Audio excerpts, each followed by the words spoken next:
Welcome back to the railroad, everyone.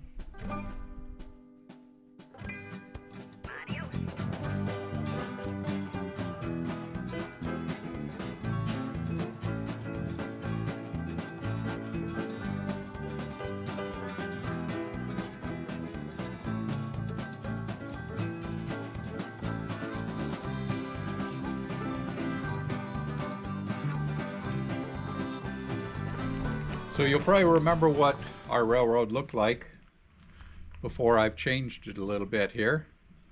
I'll try and show a few photos of what we had in the past.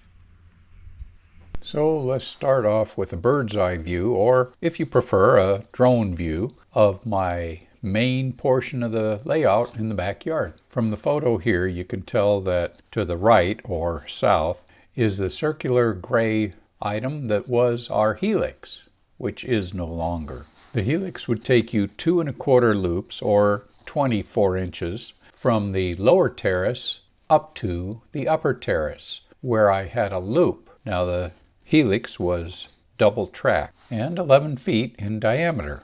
If you did not want to run back down the helix, you could take a siding that ran all the way back to the old train shed. At the base of the helix, the track did a complete loop around the helix. So that was one loop. From the helix heading to the left or north, you come upon a Y. So you can turn your engines around here or your consists. From the Y, the track went through a 300-year-old stump. This entered you into the other loop. There was also a removable bridge that attached to the trestle that would go down and around and end up back on this main loop. One of my main problems was the only track that was attached to anything was the track on the trestles. The deer loved to munch on all the weeds in our tracks. However, they would stomp all over my tracks, dislodging the tie strips from the rail and causing major derailments. At the end of the 2024 operating season, I assessed the track condition and decided it was a futile venture to attempt to repair everything. So everything came up, all the track. And as it turns out, most of my trestle from the new train shed down to the main loop was all rotten. So that came out too. Our railroad used to consist of 2 loops, a line running out to the old train shed, a line running up into the new train shed, a number of sidings, a Y, and we used to have electric switches everywhere. All the switches now can be thrown by just walking along this walkway with only one that you have to throw out on the Y.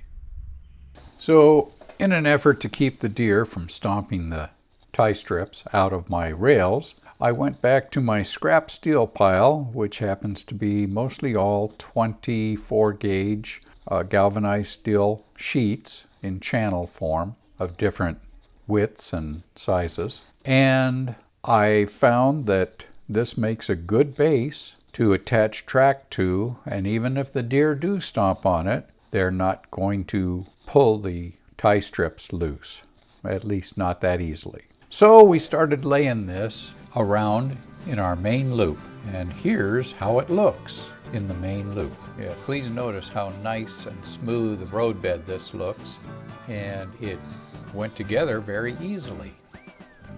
And here you'll notice some of the deteriorated trestle that I took down.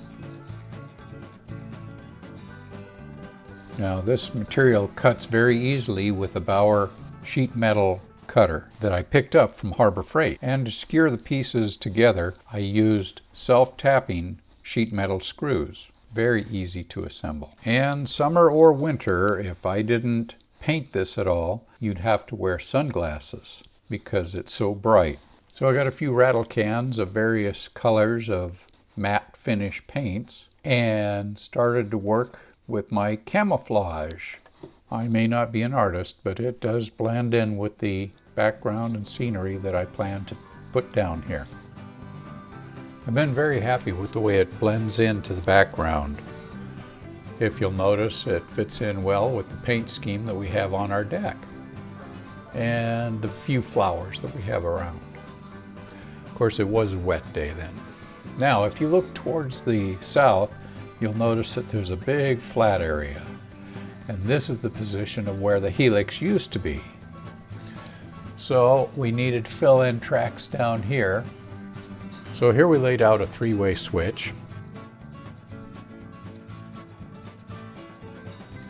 So if you look here, you'll see first we have the west side of the Y, and then the south side of the Y, and then we have the north side of the southern loop. Now these all came together well, and we started to lay track out. You'll see that this is a large oval and it's wide.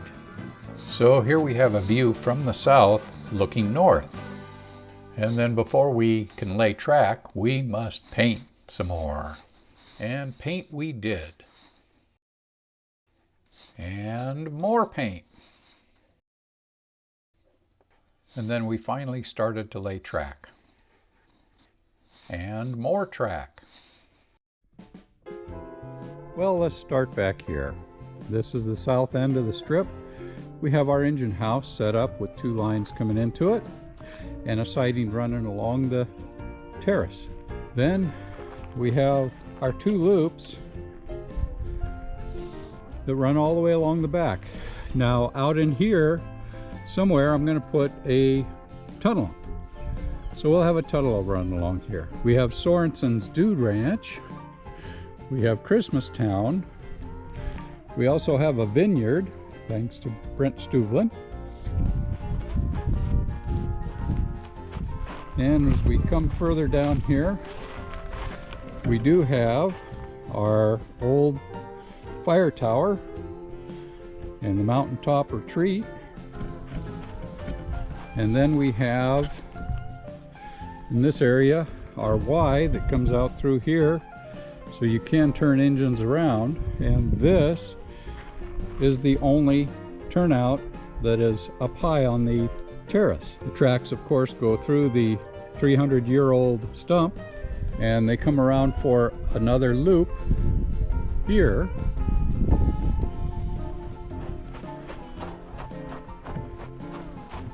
And we have the Old West reenactment town. We have a new church. We have the Bear Bottom Ranger Camp. This will be the site of the town of Fern. Down on the end, we're going to have the mine explosion, the hobo camp, and a few other little odds and ends. Now, you can see that our trestle going up into the new train shed is incomplete now. It will be coming down this way and around through this cut and connecting back to here. So that's about what we have for right now.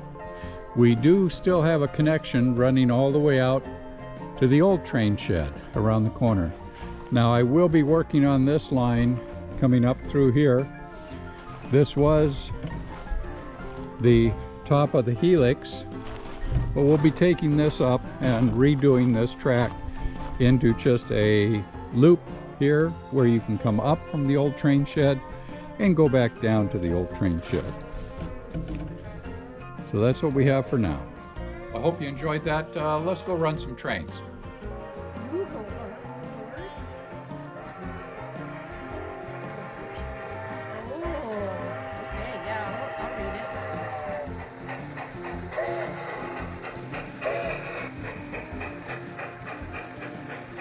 I like the way this is messy.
Well, I hope you all enjoyed that. If you did, give us a thumbs up. If you haven't subscribed yet, please subscribe. Be safe, stay healthy. We'll see you down the rails, and God bless.